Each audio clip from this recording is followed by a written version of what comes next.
whatever. I've been ready to rock and roll since '63, since they killed Kennedy. I was 15 then, and I knew that was an inside job then. I've had an interesting experience where I've been to Dallas before, and we've met with most of the survivors of that from one direction or another. And most Texans know what went wrong there, and understand who it is that was pulling the trigger from behind the bush, so to speak, or from behind the curtain. And I think that is the problem, is that we've sat with that stuck in our craw for a long time. It doesn't make any difference how you felt about the individual. It's understanding some of the background that was tied into what he was doing. This person isn't proposing that. These creatures coming in right now are nothing more than the Clintonistas, Part 2, The Adventure Continues, an extension of the Council on Foreign Relations agenda for the destruction of the liberty of America, which is one of the reasons that Kennedy was killed, because Kennedy was getting rid of the Federal Reserve. He was getting rid of the very parasite that was sucking the lifeblood out of this country and handing us over to the globalists. And the CIA wanted to get rid of that and get out of Vietnam. Yep. Which, of course, Vietnam was the spending tool. First of all, create the instrument to create national debt on a massive scale, and then create the war to fabricate the need to spend the money, but do it in such a way that it has no real purpose to begin with.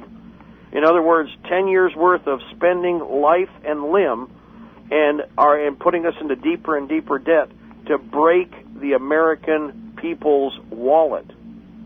That's what they were doing. Yes. Well, I'm ready to rock. I got a 50 cal, I got my AK-47, I got my L1A1, and I got my 1911, and I'm ready to rock and roll. You got all the ranges covered.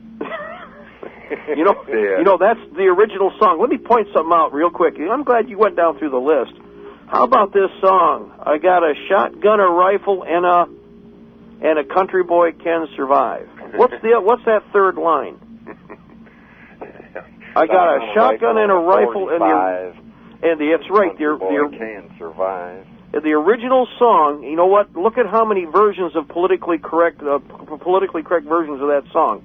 The original song when that came out decades ago was, I got a rifle and a shotgun and a 45, and a country boy can survive. Yep.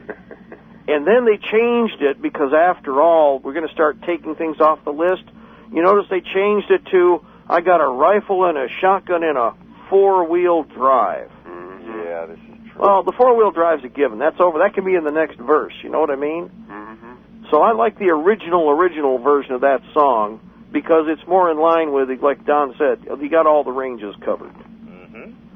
And that's that. But there's an example of, even with people who are supposed to be kind of on the wild side, how they were kind of directed.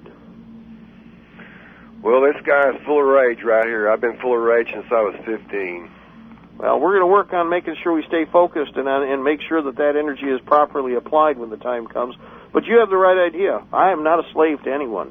Mm-mm. I will not bow. I will not give myself to anybody, and I have no intentions of there's nothing they can offer.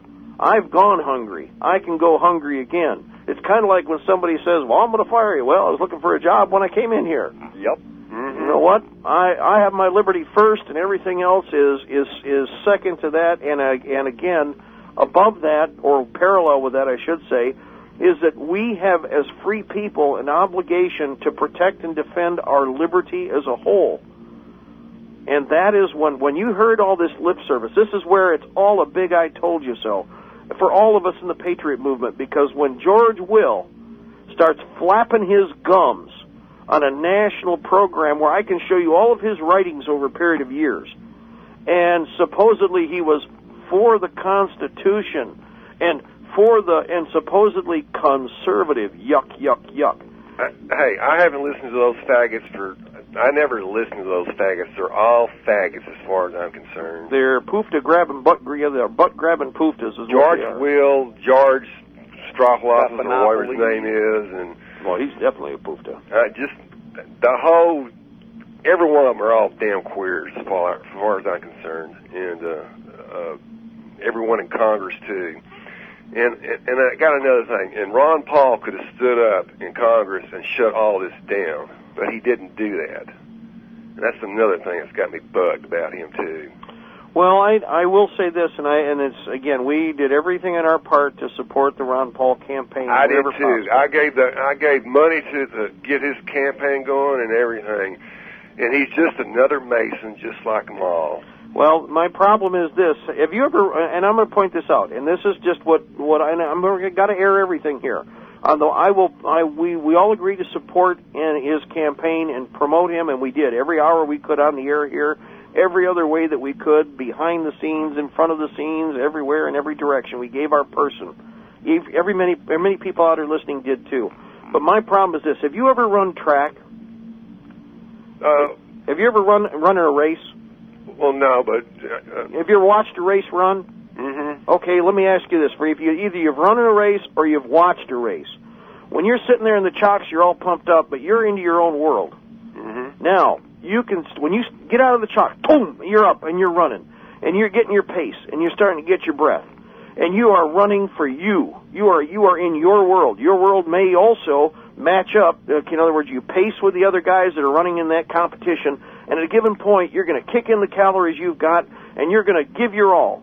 Now, the bad part is that other guy you're running against, he's got more energy than you do. It's his perfect day.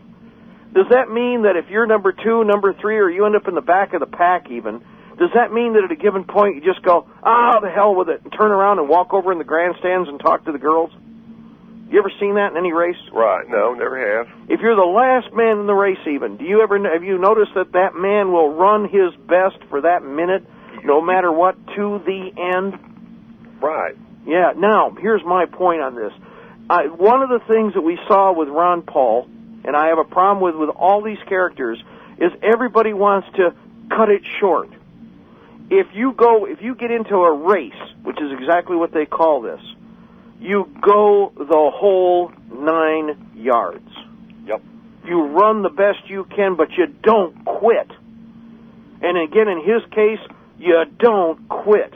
And yes, it would serve a purpose because McLean was a flat-out traitor, is a flat-out traitor, has been a traitor.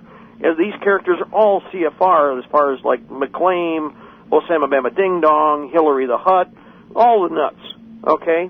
So here we have a person that everybody, a lot of people who flat-out told us, and I know this, just like you're saying right now, they're cock-locked and ready to rock and roll now. They were not deceived by the idea that, well, this will just be the end-all to everything. The average response that I had from men who had not been in politics for a decade was that this is the last round. Mm-hmm. Now, I know that. Yeah, but here's the interesting thing. They said they gave their all. They really did. They gave their all. These are combat vets. These are men who have been in the militia. These are people who have been in service. They are people in many walks of life. But they said also that if this doesn't go through, the only option left is we're going to end up fighting them. We're going to end up having to shoot them. Mm-hmm. That it's going to come down to a shooting war. Now, most people are going, oh, my God, you can't say it. Yes, we can. They are not listening to common sense. Otherwise, they wouldn't be doing the goofiness that they're doing right now. And they are thinking we're in the rabbit upswing on this. This is not like, we only got to survive 2 years. How will you survive a concentration camp? No, you can't. I'm telling you guys, I have seen bad already. And all of the prisons that are out there in the last 2 years have gotten worse. Here's another thing, too, I wanted to put in the caveat here. We've been a colony. We've always been a colony. We've never broken from England. We belong to the Virginia Company, the Virginia Trading Company, and that is held by the Queen. Yep. And that was passed on to the Vatican. Everything we make goes to the Virginia Company. So if we do take this over, we need to get that company stricken off the books and records, and we need to start all over again. Let me touch on that real quick, and thank you for bringing this up, because have you noticed that what will happen is a lot of people are doing this, well, we need to get these people involved or that people, or if we don't have these people plugged in, it just isn't going to work. When we had the American Revolution, when we started it, we understood exactly who we were facing, and that was the issue. The corporation that was coming in was planning on usurping authority, usurping liberty, and the men who started the American Revolution understood this. The men who also fought the revolution understood this. At the end of the revolution, a certain clique, actually at the beginning, a certain clique that otherwise was not involved, started to get involved as a safety valve. I will warn everybody that you're going to see this happen again. They are going to, like a cat on a roof, if they realize they can't stop because the people, perception is 9/10 of the law, possession is 9/10 of the law, liberty is ours. They may try to claim whatever, and most of it will sit back as a parasite in the shadows, feeding just enough to keep itself functional.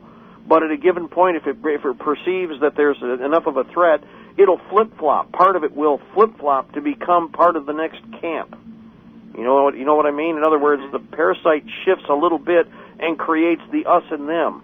Well, the example, Mark, is John Warner. That was the senator that said, bring the troops home, we'll need them here in the springtime.